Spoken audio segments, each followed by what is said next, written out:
everybody, and welcome to Cooking with Kim. I hope you're all doing well. It is Thursday. It's raining here, so I've been out all day. Got frizz hair going on, but oh well, that's the benefit of having curly hair. When it rains, it just gets curlier, right? So I decided to, so thank you for all your comments, by the way, people that were voting on my poll on what I should cook next. I decided to do French toast casserole today because one, it's raining and I felt like doing some comfort food. Two, my boys absolutely love this, and we are planning on going to the shore this weekend, so this makes a huge casserole and will feed us for the weekend. So here we go. This recipe I cannot take credit for. Yes, I put my personal twist on it, as I always usually do, but this is a recipe by Paula Dean on the Food Network, which I will share the link when I am done. So she uses 1 loaf of French bread. Okay, one thing my boys love is the Pepperidge Farm French toast bread. So because they love cinnamon, that's what I usually do. Now, today I can only use cinnamon because I just went to the store and I could not find French toast, but I am using regular swirl cinnamon bread. Okay, use whatever bread you want, but that's what I seem to do. So the first thing you want to do is you want to get a 9 by 13 baking dish, and you want to take a stick of butter, and you want to, this is how when it says line the pan really well with butter, just take the stick, you guys probably already know this, and you're going to go all around because you don't want the bread sticking. You want to get every last morsel out of this pan because it is so darn good. And your house is going to smell amazing. So I'm going to bake this tomorrow morning, and we're going to have it. Now, my boys did have this for dinner once. Why not? It has all the basic food groups you need: eggs, protein, dairy, carbs. Who doesn't love carbs? Hi everyone who's watching, and feel free to type comments if you have questions. Let's make this interactive. I want to feel like you're kind of with me in my kitchen, so ask questions if I can see it. Okay, so you're going to line your bread and overlapping the bread. Again, this is cinnamon bread, what I usually do, and it doesn't have to be neat. Who cares, right? It's all going to blend together. It says 20 slices of whatever bread you're using. I don't really count. I kind of just fill up the pan. It doesn't have to be perfect, but it's usually a loaf and a half when I use this bread. It's a little bit smaller. But what's great about it, the recipe says to cut your slices in 1-inch slices. It's already done for you. Okay, this is simple, easy peasy. Anyone can do it. You can throw it together in minutes.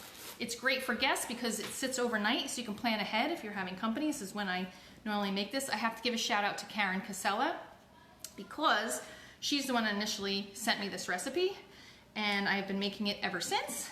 And I just add my, what, Dusty? Oh, you're gonna watch me cook? That's my cat, he's meowing. All right, so you have this goodness, right? Now, in this, and this is my mother's Corningware pan. Mom, who still has Corningware? Look, see? Isn't that funny? I also use my mother's old Black & Decker whisk thingy.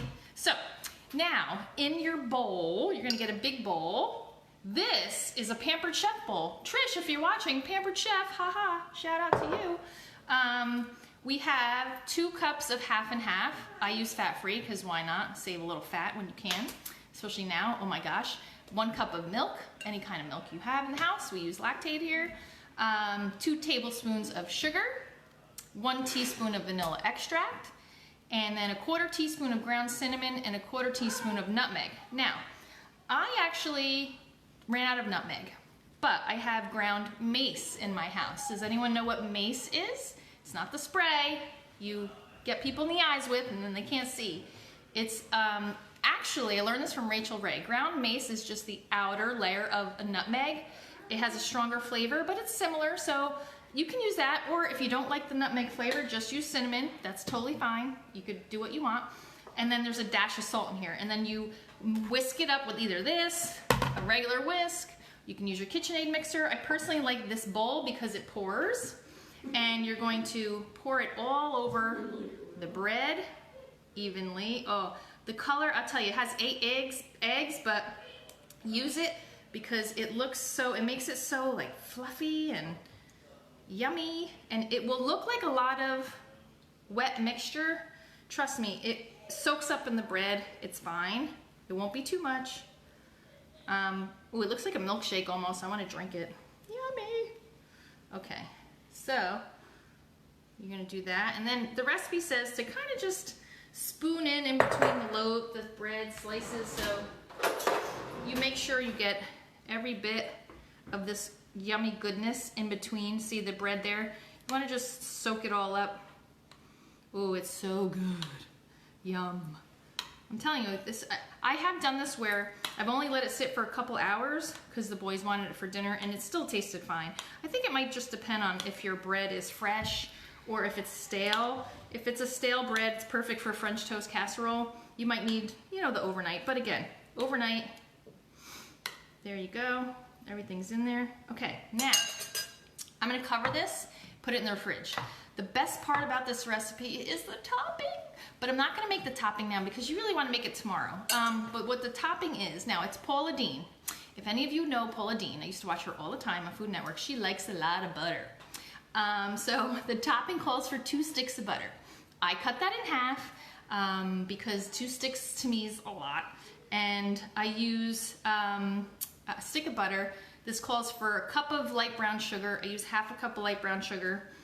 Chopped pecans. This is the only time my boys will eat pecans, so chopped up.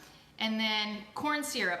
I don't use corn syrup, so I just use regular syrup, extra syrup, because it does call for more nutmeg and cinnamon, but instead of the corn syrup, just use regular syrup. It's fine. Whatever you have in the house. We use 100% maple, so that's fine.